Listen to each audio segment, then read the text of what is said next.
nongeye kugushimira wowe ukurikirana ibiganiro ku mbaraga z'ibimera. Imana iguha umugisha. Yumva kuri mikoro nitwa Bea. Ndashima Imana ko turi bazima, turacyahumeka umwuka w'abazima. Izina ry'Uwiteka ni ryamamare. Uyu munsi wa none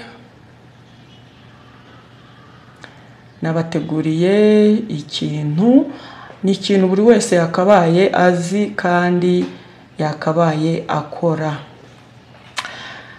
Arega ibihe birakomeye, ibihe biraruhije, turi kugenda twishinga ubwenge bw'ubukorano, icyo bita AI, tugasiga ibintu tubana nabyo buri munsi. Ibyo bizamenwa n'abantu bakeya kuruta uko twakabaye tumenya ibintu tubana nabyo umunsi ku wundi. Uyu munsi wa none rero ntabatindiye, tugiye mu gisambu.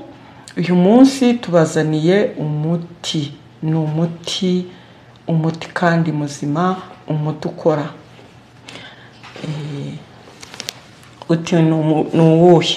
Umuravumba twese turawuzi. Umuravumba ni utawuzi urebe muri video yanjye. Tuzi umunyu w'igikuka, icyo bita igikuka. Ibi bintu uko ari bibiri rero ni ibintu by'ingenzi mu buzima bw'umuntu. Mu buzima bw'umuntu ibi bintu ni ingenzi. Ibi bintu rero, ibi bintu birimo ubwiru bukomeye. Wowe wavunitse imvune iyo ari yo yose, nkurangiye uyu muti.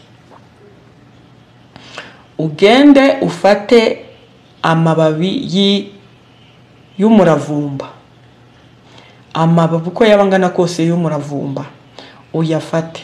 Nurangiza kuyafata uyasukure neza. Nurangiza kuyasukura uzane akajyunjuri k'igikuka. Ndavuga igikuka.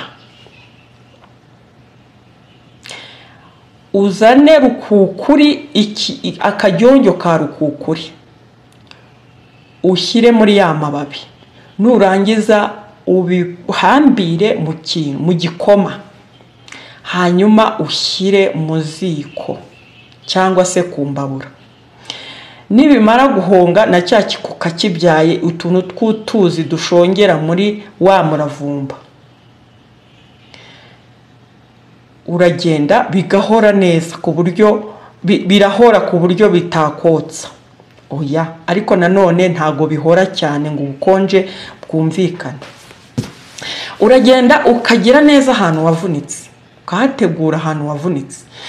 Siritu nko ku bantu bakunda gutsikira, ba bantu bagenda baninagira ngo naravunitse ngo imvune nyimaranye imyaka 25, ngo ngiye ngo naravunitse ngo urabona ngo amagufa yarimutse ngo ava mu bitereko, undi ati ngiye urabona hano harabyimbaganye dore.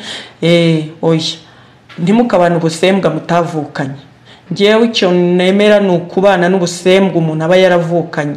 Ubundi bwose buza nyuma uba butewe na sekibi ibigamije kukwambura umubiri wawe. Niba warabyimbye rero ibintu nko mu mavi, nko mu kingo, byatewe no kwicara cyane, ngo nagushije amavi hasi, ngo urabona ngo kubera ngo ko nambaye ibikweto bifunze ngo nabyumbye utubomba more. Oya, ibyo bintu ni mubireke, mujye mwikuraho ubusembwa bigishoboka. Uragenda rero ugategura hantu wavunitse. Waratsikiye se, cyangwa se wakubise ivi hasi, cyangwa se waguye mu muringoti, cyangwa se amagufa agenda kaka, ibintu nk'ibyo. Uragenda ugafata twa tuntu wokeje muri ya mbabura, umunyu n'igikuka, ukabihambura neza. Usanga hiretsemo utuzi. Utuzi tuba twavuye he? Ni muri ya mababi mabisi no mu gikuka. Ugafata ya mababi na cya gikuka ugakandisha buhoro buhoro, hamwe hababara, hamwe havunitse, ukahakanda buhoro buhoro, ukahamasa, ukahakanda, ukandisha utwo tuntu.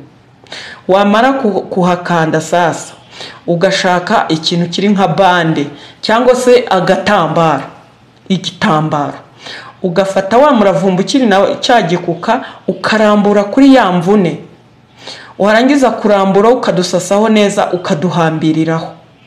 Yewana twinjirayo wumva, twinjira mu mvune wumva, turagenda ukumva ni nk'agasherenge bagushyizeho, turagenda babwije ukuri.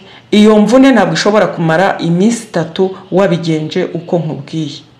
Ushobora kugenda utsikimba uyu munsi, ejo ugakandagira neza, ejo bundi ukajya gukina umupira. Nuko nguko nyine nuko Imana iba yarabiremye igatanga n'ubwenge bwo kubikoresha. Wowe wahuye n'ikibazo cyo kuvunika ubikora uko nkubwiye. Niba waranayivuje ikanga imvunika ukanga ukajya ugenda uko utagendaga mbere, kora ku kantu, n'akantu k'ubwenge uzambwira. Ngaho bayi, Imana iguha umugisha